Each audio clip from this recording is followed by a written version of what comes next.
Hey y'all, we gonna make a quick one real quick. So this video will probably come out before the video that I said will come out next.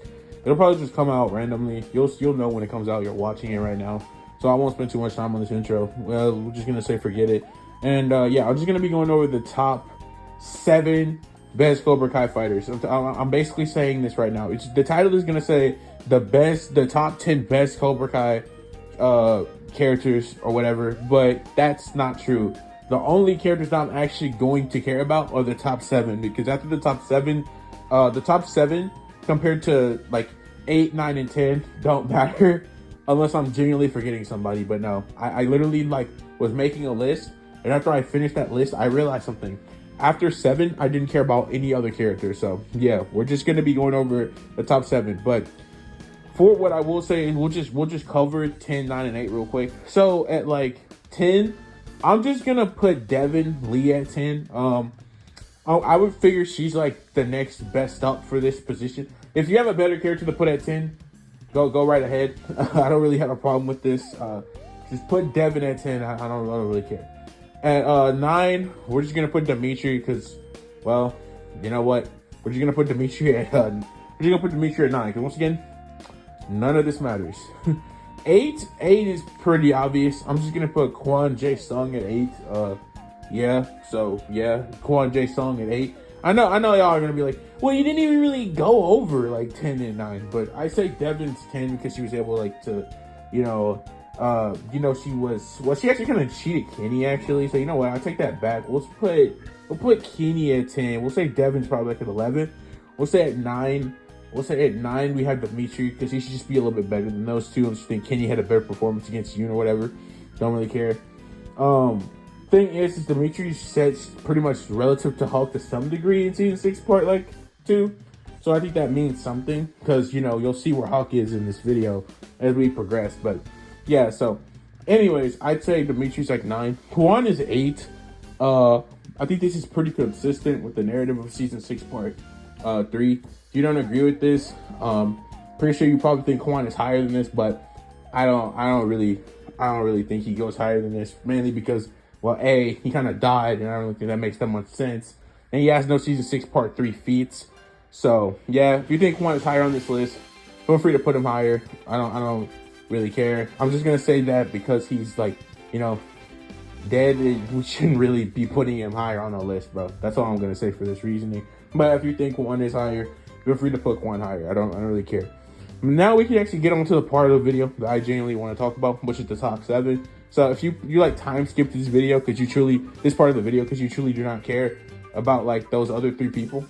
Yeah. Also, I shouldn't really have to give a reason for why Kwon is above like everybody else that's not named these people. So let's go ahead and get into it. So at number 7, which I'm already knowing people are gonna say you could probably put Kwon higher than this person, but we're going ahead and say Zara is like at 7. The reason why I got Zara at 7 is pretty obvious. She makes it to the finals. And although, yes, she got a free ride against Sam, I think Zara being at 7 is a pretty comfortable spot. She loses to Tori in the finals, so Tori, we know, is a buffer. And all the guys should just blatantly be a buffer due to them performing better feats and just overall doing better in the tournament.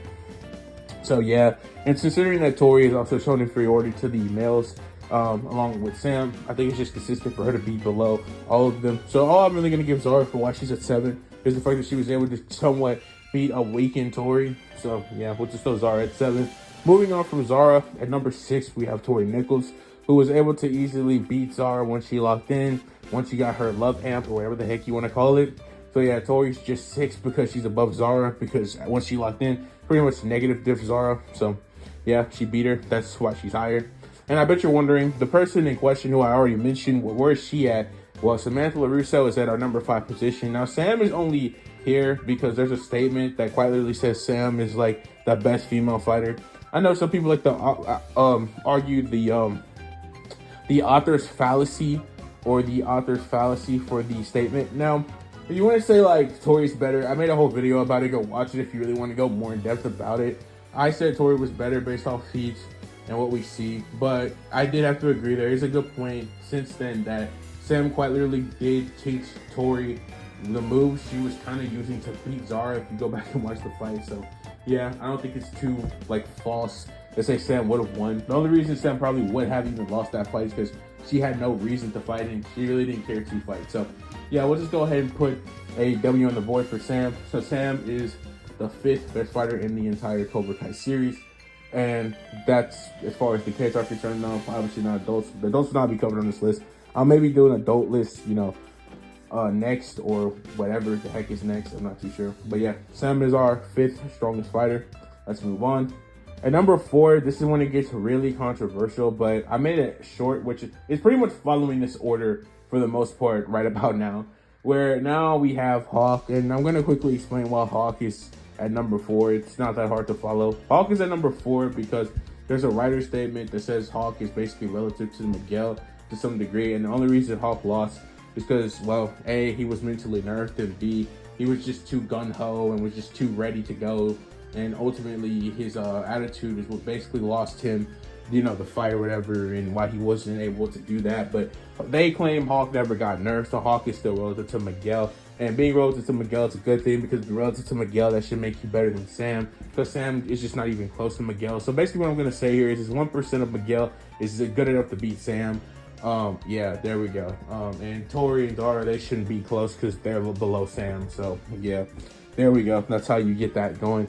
And Hawk doesn't get any higher than this with this relativity, because the 2 fighters that are above him should just have more relativity to Miguel, obviously. And the next person on the list is where this list is going to get quite controversial, and I'm going to get comments about, but we're going to be putting Axel next. Now, I know a lot of people may think, what the heck am I doing? Because I'm pretty sure they can already see how this list is going based off previous statements I've already made in this video.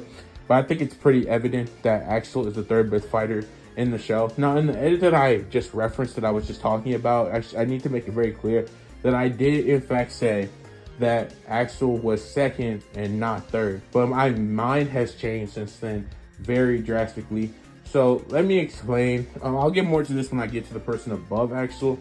So low-key, I probably could just say it and move on to number 2, but Axel is number 3 simply not only because he lost to Miguel, but number 2, we have Robbie. So I got Robbie at number 2 for pretty obvious reasons.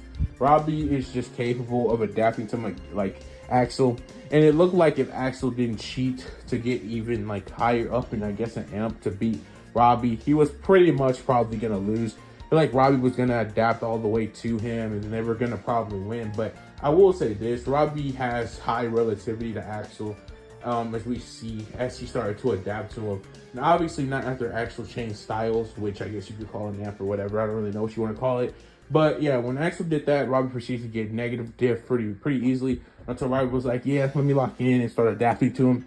And once that happened, yeah, the fight was kind of, it became very clear that Robbie could catch up to Axel had he started off, you know, with his mind in the game and not just following Axel's movements or whatever. But nonetheless, doesn't really matter. Robbie shows high relativity to Axel, and I'd rather not argue this point. I do think Robbie now would probably beat Axel, as it seems like the only thing Axel really has in his bag is the switch form and the his regular fighting style. So you take that into account, yeah, Robbie would probably beat Axel now. So yeah, I think Robbie would win now. I know in the thing it didn't look like he would win, but yeah, that's kind of what I think. So yeah, I got Robbie above Axel just slightly, and I said they're interchangeable for the sake of this video. So I don't really need to have comments discussing this point. If you want to argue Robbie is better than Axel, or you want to argue Axel is better than Robbie, feel free to do that in the comments. I may participate if you say some really dumb stuff, but if not, then I probably won't participate. And at number 1 should be obvious. It's Miguel Diaz.